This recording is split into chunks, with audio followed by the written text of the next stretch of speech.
Hello everyone, आज हम पढ़ेंगे इंग्लिश एनसीईआरटी क्लास 7th का first chapter 3 questions. The thought came to a certain king that he would never fail if he knew 3 things. एक बार एक thought आती है एक किंग के मन में कि वो कभी भी फेल नहीं होगा अगर उसे 3 बातें पता होंगी। These 3 things were what is the right time to begin something, मतलब कि किसी भी काम को शुरू करने का सही समय क्या होता है।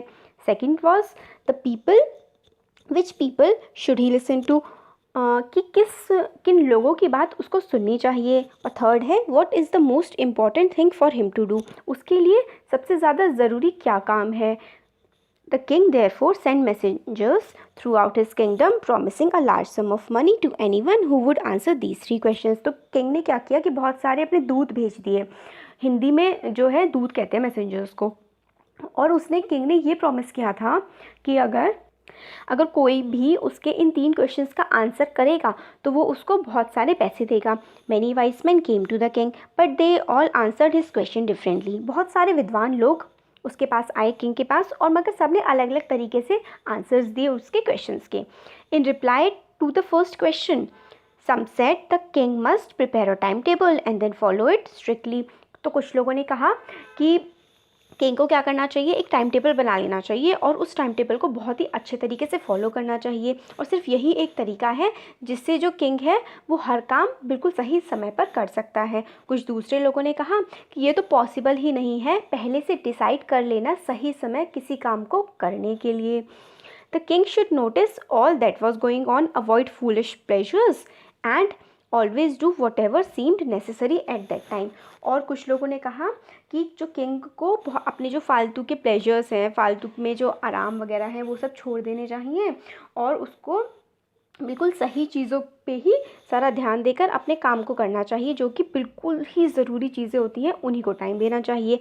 Yet others said that the king needed a council of wise man who would help him act at proper time. कुछ लोगों ने कहा कि जो किंग है उसको कुछ लोगों की सलाह चाहिए होगी उस टाइम पे, जिस टाइम पे उसको किसी चीज़ की ज़रूरत होगी तो हर समय उसको एक ना एक सलाहकार रखना पड़ेगा इस तरीके से। तो this was because one man would find it impossible to decide correctly without help from others, क्योंकि ऐसा कि हर इंसान के पास हर चीज़ की नॉलेज भी नहीं होती है, वो हर चीज़ का आंसर नहीं कर सकता है।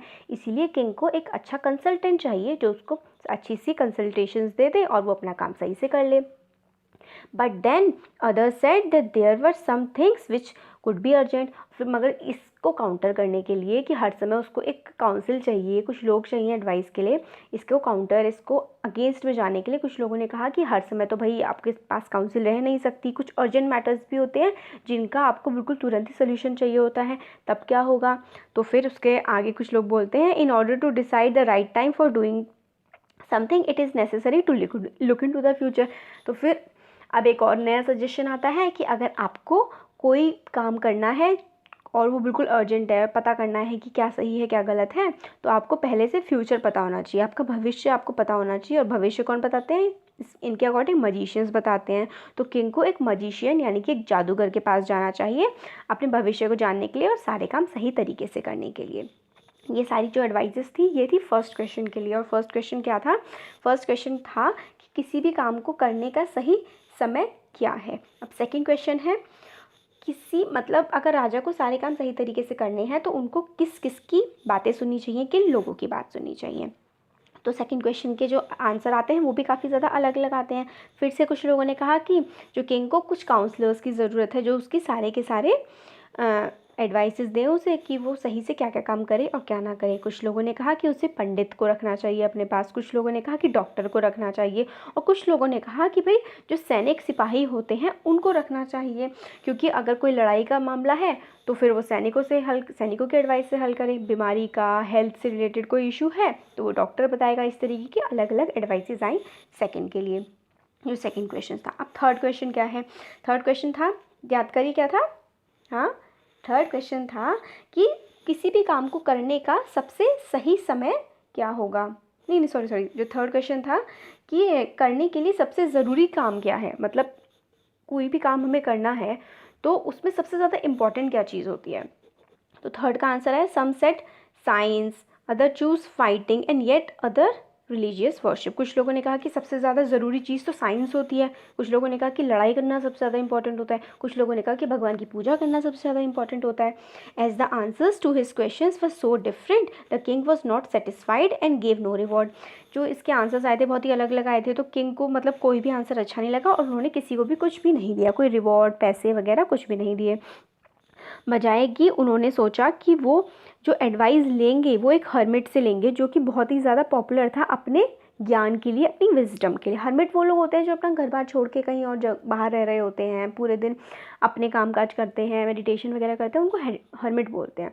तो वहाँ पर ही उनके किंगडम में कोई हर्मिट होगा जिनकी विजडम काफ़ी ज़्यादा पॉपुलर होगी कि वो बहुत ज़्यादा समझदार हैं। तो किंग ने सोचा कि वो उनके पास जाएंगे और उनसे इन क्वेश्चंस के आंसर लेंगे।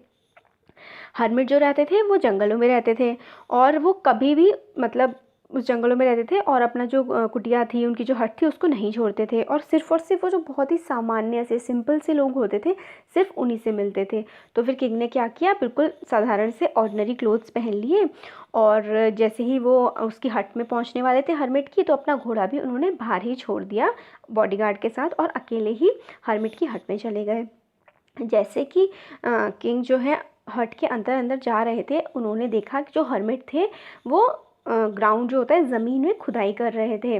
और फिर उन्होंने क्या, हर्मिट ने किंग को देखा और उनको ग्रीटिंग मतलब जैसे कि हाय हेलो बोलना या फिर नमस्ते करना, उन्होंने ऐसा किया। फिर हर्मिट अपनी डिगिंग करने लगे। वो जो हर्मिट थे वो काफ़ी ज़्यादा मतलब बूढ़े थे, थोड़े कमज़ोर से थे और वो काम करते करते काफ़ी तेज़ तेज़ सांसें ले रहे थे, हाफ रहे थे। ब्रेथ हेविली का मतलब होता है हाफ जाना मेहनत करने के बाद या फिर किसी भी रीज़न से।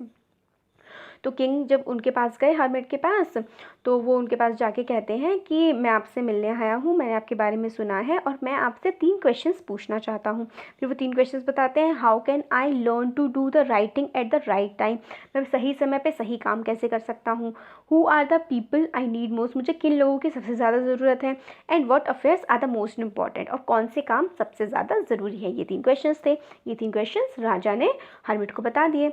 हर्मिट ने सुनी राजा की बात मगर कुछ भी बोला नहीं, इस उसके क्वेश्चंस का कोई भी रिप्लाई नहीं किया और अपने जो डिगिंग कर रहे थे, वो खुदाई कर रहे थे, वो जारी रखी। तो फिर राजा ने कहा कि आप थक गए होंगे, आप मुझे ये जो आपकी कुल्हाड़ी जिससे भी आप स्पेड होता है उससे आप जोत रहे हो, खोद रहे हो, आप ये मुझे दे दीजिए और आप कहीं पर आराम कर लीजिए। तो हर्मिट ने थैंक यू बोला और अपना स्पेड जो है वो दे दिया राजा को और वहाँ पे साइड में ग्राउंड में वो जाके के बैठ गए। फिर किंग ने बहुत देर तक मतलब खुदाई करते रहे। फिर उन्होंने 2 गड्ढे पेड्स मतलब 2 गड्ढे की खुदाई कर दी थी।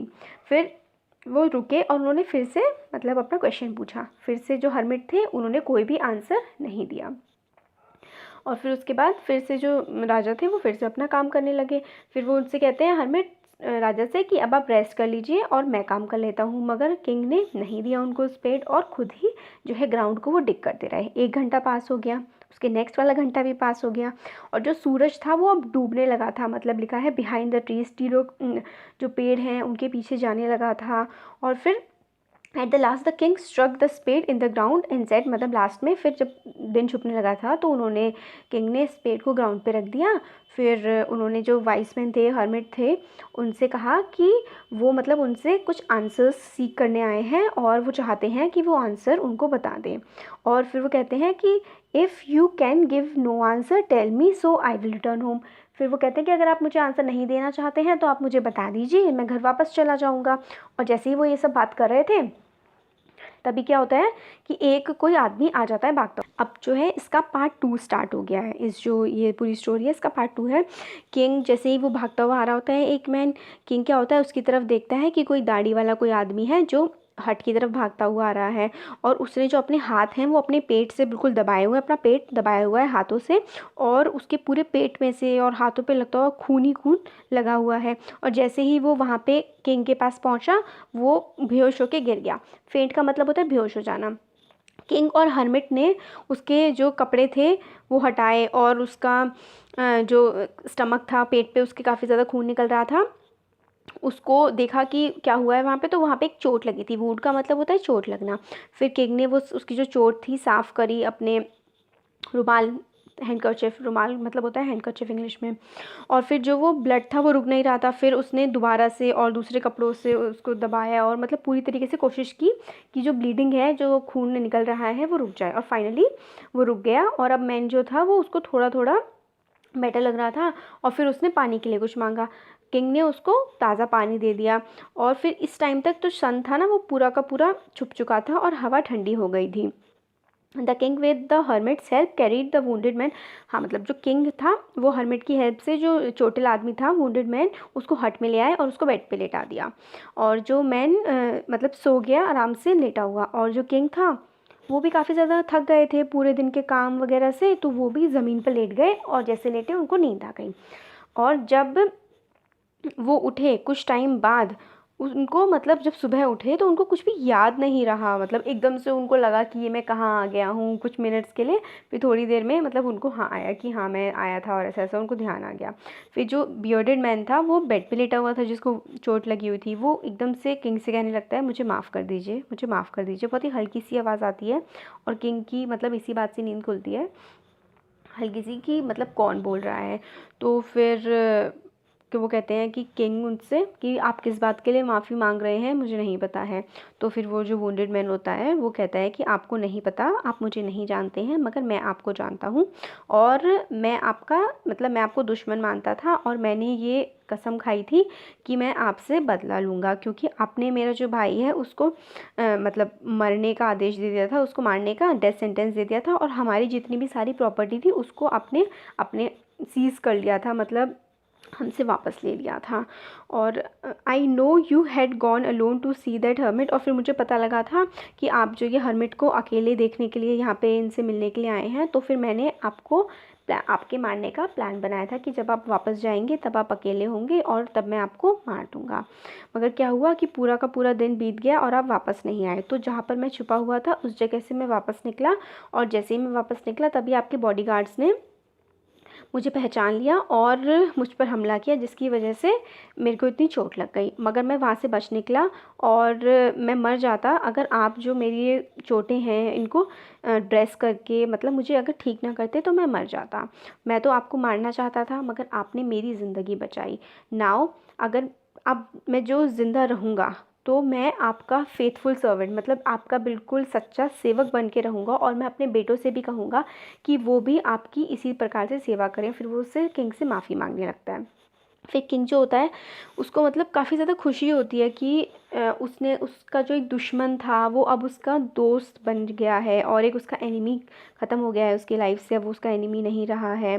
तो मतलब और वो उसका फ्रेंड बन गया है। तो इस बात की काफ़ी ज़्यादा उसको खुशी हुई और फिर उसने उसको माफ़ भी कर दिया। और फिर उसने ये भी उससे वादा किया कि वो अपने सर्वेंट्स को भेजेगा और डॉक्टर को भी भेजेगा उसका ख्याल रखने के लिए। और ये भी प्रॉमिस किया कि वो मतलब जो वुंडेड मैन था उसकी प्रॉपर्टी को भी वापस कर देगा किंग। और फिर उसको जब वहाँ पे छोड़ के थोड़ा किंग जो है वो हर्मिट से बात करने के लिए जाता है हट के बाहर। तो before going away he wish once more to get answers to his question. तो जाने से पहले वो एक बार सोचता है कि एक बार फिर से ट्राई कर लिया जाए कि क्या पता जो हर्मिट है उनके मन में आ जाए, मुझे कोई आंसर दे ही दे मेरे क्वेश्चंस का। तो हर्मिट जो थे वो अपनी नीज़ पर झुक करके अपने जो वहाँ पे उन्होंने कल डिगिंग करी थी किंग ने और हर्मिट ने, तो वहाँ पर पे वो बीज बो रहे थे, झुके हुए थे। तो किंग वहाँ पे गए हर्मिट के पास, उन्होंने कहा कि लास्ट टाइम मैं आपसे विनती करता हूँ कि आप जो मेरे क्वेश्चंस हैं उनका आंसर दे दीजिए। तो जो हर्मिट होते हैं वो बोलते हैं कि तुम्हारे पास ऑलरेडी उन क्वेश्चंस का आंसर है जो तुमने मुझसे पूछे थे। उस टाइम पर वो ग्राउंड में अपना काम कर रहे होते हैं, अपने में ही ग्राउंड में काम करते करते ही वो बोलते हैं हर्मिट। तो राजा पूछते हैं कि किस तरह से मतलब मेरे को आंसर्स मिल गए हैं, मुझे तो नहीं आया समझ। तो वो बोलते हैं कि क्या तुम्हें नहीं समझ में आया, क्या तुम्हें नहीं लगता कि if you had not pitied my weakness yesterday and had not dug this bed for me you would have gone away. मतलब अगर तुम्हें ये समझ में नहीं आता कि मैं थक गया हूँ और तुम मेरे पे दया मतलब अपनी सहानुभूति दिखा के तुम मेरे लिए जो ये खुदाई कर नहीं करते तो तुम चले जाते। अगर तुम चले जाते तो ये जो आदमी है ये तुम पर कल अटैक करता, और अगर ये तुम पे अटैक करता तो कुछ भी हो सकता था, मगर तुम यहाँ पे रुके, तुम्हारी इच्छा हुई कि तुम यहाँ पर रुकोगे और तुम्हारी जान बच गई। तो ये सबसे इम्पोर्टेंट टाइम जो था वो टाइम था जब तुम जो बेड को डिग कर रहे थे, मतलब उस टाइम पे जब तुम खुदाई कर रहे थे वही तुम्हारा सबसे ज़्यादा इम्पोर्टेंट टाइम था। और मैं उस समय तुम्हारे लिए सबसे ज़्यादा मोस्ट इम्पॉर्टेंट पर्सन था तुम्हारी लाइफ में उस समय पर पे।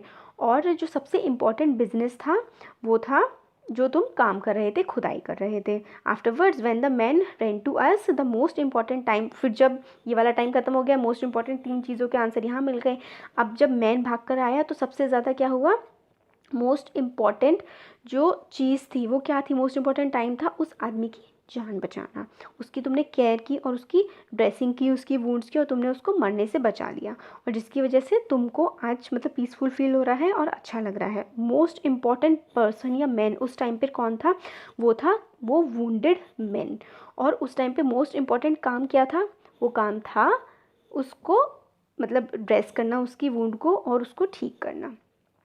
Remember then there is only one time that is important and that is now. फिर वो कहता है कि याद रखो हमेशा कि सबसे इम्पॉर्टेंट टाइम एक ही होता है और वो होता है अभी का। अभी का जो टाइम है वो सबसे ज़्यादा इम्पॉर्टेंट है, क्योंकि इस टाइम पर तुम्हारे पास पावर होती है कि तुम किसी काम को कर सको, पावर ऑफ एक्शन होता है तुम्हारे पास। The most necessary person is the person you are with that a particular moment. सबसे ज़्यादा ज़रूरी इंसान वो होता है जो तुम्हारे साथ होता है उस पर्टिकुलर टाइम पे। जैसे अभी प्रेजेंट टाइम चल रहा है, आपके साथ जो भी इंसान है वही आपके लिए सबसे ज़्यादा इम्पॉर्टेंट है। जो भी आप काम कर रहे हैं वही काम सबसे ज़्यादा इम्पॉर्टेंट है, क्योंकि किसी को भी नहीं पता कि फ्यूचर में क्या होगा। फ्यूचर में हो सकता है कि हम रहें ही ना, या कुछ भी हो सकता है, फ्यूचर का नहीं पता। इसलिए जो सबसे इम्पॉर्टेंट टाइम है वो अभी का है। Whether we will meet anyone else, मतलब जिससे हम आज मिल रहे हैं हो सकता है फ्यूचर में कभी भी मिले ही ना। Most important business is to do that person good. और सबसे ज़्यादा ज़रूरी जो काम होता है वो ये होता है कि जिस पर्सन के साथ हम हैं उसके साथ हम अच्छे से व्यवहार करें और उसके लिए अच्छा सोचें, अच्छा ही करें, मतलब उसके बारे में कुछ ना कुछ अच्छा करें। ये होता है हमारा सबसे इम्पॉर्टेंट काम, क्योंकि हमें इस दुनिया में भेजा ही इसी पर्पज़ से गया है कि हम इस दुनिया में अच्छाई फैलाएं और सबके लिए अच्छे बने रहें। तो हो गया हमारा चैप्टर कंप्लीट। आपको कैसा लगा कमेंट सेक्शन में कमेंट करके बता सकते हैं, और लाइक कर सकते हैं अच्छा लगा तो, और वीडियो को लाइक करिए और हमारे चैनल को सब्सक्राइब करिए। Thank you so much.